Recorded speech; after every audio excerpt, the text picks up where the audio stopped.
اس نے شہادت کی انگلی اٹھاتے ہوئے کہا، مجھے 2-3 منٹ لگیں گے۔ یہ کہتے ہوئے وہ ایک پتھر کی چٹان کے پیچھے غائب ہو گئی۔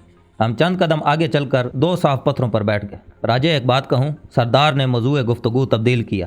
اس سے پہلے ہم ڈی بلاک جا کر وہاں سے بیرٹ M107 کو لانے کی بات کر رہے تھے۔ ہمیں امید تھی کہ میجر اورنگزیب نے اب تک اس کا ایمونیشن منگوا لیا ہوگا۔ میں نے منہ بناتے ہوئے کہا، میرے نہ کہنے سے تم نے کون سا باز آ جانا ہے؟ مجھے لگتا ہے پلوشہ تمہاری ذات میں خاصی دلچسپی لے رہی ہے۔ خان صاحب، پہلی بات یہ تمہارا ذہنی خلجان ہے، اور دوسرا اس کے بعد میں تمہارے منہ سے اس موضوع پر کوئی گفتگو نہ سنوں۔ اس میں مرچیں چبانے کی کیا ضرورت ہے؟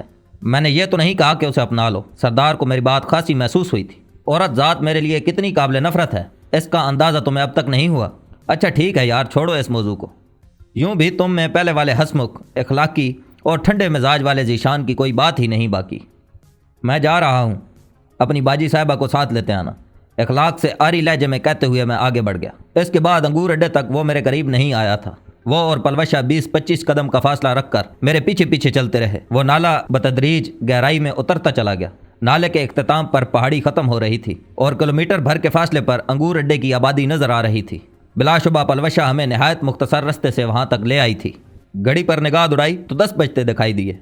آبادی شروع ہوتے ہی وہ دونوں تیز قدموں سے چلتے ہوئے میرے قریب آ گئے۔ مسلسل چلنے کی وجہ سے پلوشہ کی چال میں بھی لنگڑاہٹ کم ہو گئی تھی۔ کمانڈر نصر اللہ خان خوجل خیل کی بیٹھک میں جائیں گے؟ سردار نے میرے قریب آتے ہی پوچھا۔ جی ہاں، اور محترمہ کو اب خدا حافظ کہہ دو۔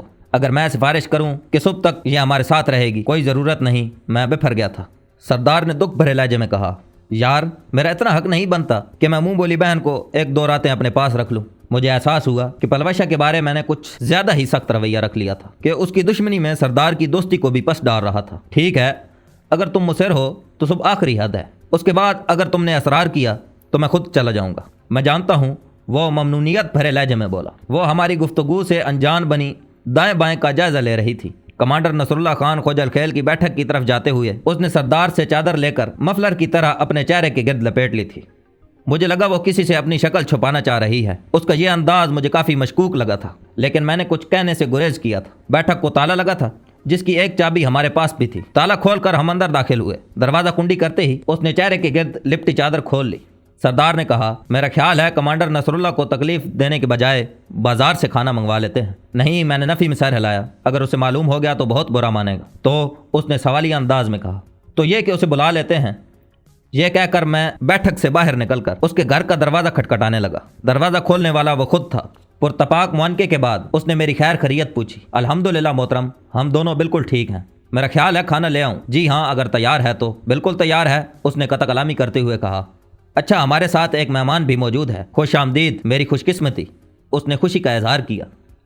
بیٹھک میں آ کر میں نے سردار کو کمانڈر نصر اللہ خان کی آمد کا بتایا۔ پلوشہ نے ایک مرتبہ پھر چہرے کے گرد چادر لپیٹ لی۔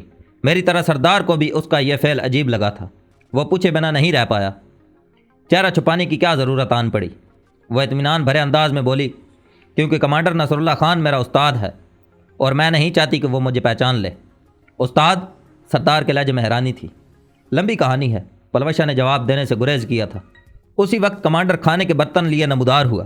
پلوشہ نظر جھکا کر نیچے دیکھنے لگی۔ سردار سے ہاتھ ملا کر کمانڈر نصر اللہ نے اس کی جانب بھی ہاتھ بڑھا دیا تھا۔ اس سے ہاتھ ملاتے ہوئے بھی پلوشہ نے اپنی نظریں جھکائی رکھی، لیکن کمانڈر نصر اللہ اس بات پر دھیان دیے بغیر کہنے لگا، آپ لوگ کھانا کھائیں، میں قہوہ لے کر آتا ہوں۔ میں نے کہا، آپ بھی ہمارے ساتھ شامل ہونا۔ نہیں، میں کھا چکا ہوں، دن کا کھانا میں 10 بجے تک کھا لیتا ہوں، کہہ کر وہ باہر نکل گیا۔ پلوشہ کے جبڑوں میں ابھی تک درد ہو رہا تھا۔ وہ بمشکل آدھی روٹی ہی چبا کر پیچھے ہو گئی۔ سردار کو بھی معلوم تھا کہ اس نے کھانے سے کیوں ہاتھ کھینچے ہیں۔ خواہ مخواہ کی بدمزگی سے بچنے کے لیے اس نے پلوشہ سے پوچھنے کی ضرورت محسوس نہیں کی تھی۔ ہمارے کھانا کھانے تک کمانڈر نصر اللہ قہوہ لے آیا تھا۔ ہمارے لیے پیالیوں میں قہوہ انڈیل کر اس نے برتن سمیٹے اور دوبارہ باہر نکل گیا۔ اس کے واپس آنے تک ہم قہوے کی پیالیاں خالی کر چکے تھے۔ اس نے پوچھا، کچھ اور چاہیے ہو؟ اس کے انداز سے جانے کیوں مجھے ایسا لگ رہا تھا کہ وہ پلوشہ کو پہچان گیا ہے، اس لیے وہ اس کی جانب دیکھنے سے گریز کر رہا تھا۔ اب یہ بات مجھے واضح نہیں تھی کہ آیا وہ پلوشہ کو بطور پلو خان پہچانتا ہے یا وہ اس کی پلوشہ والی اصلیت سے واقف ہے۔ اگر وہ مؤخر الذکر اصلیت سے واقف ہوتا تو کبھی بھی اس سے ہاتھ نہ ملاتا۔ نہیں، کچھ چاہیے تو نہیں، البتہ یہ آپ ساتھ لے جائیں۔ میں نے اپنے اور سردار کے تھیلوں سے کلاشنکوفیں نکال کر اس کی جانب بڑھا دی۔ وہ مستفسر ہوا، ان کا کیا کرنا ہے؟ یہ مال غنیمت ہے، ہم نے قبیل خان کے آدمیوں سے چھینا ہے، مزید کمانڈر عبدالحق سے پوچھ لینا۔ سمجھ گیا۔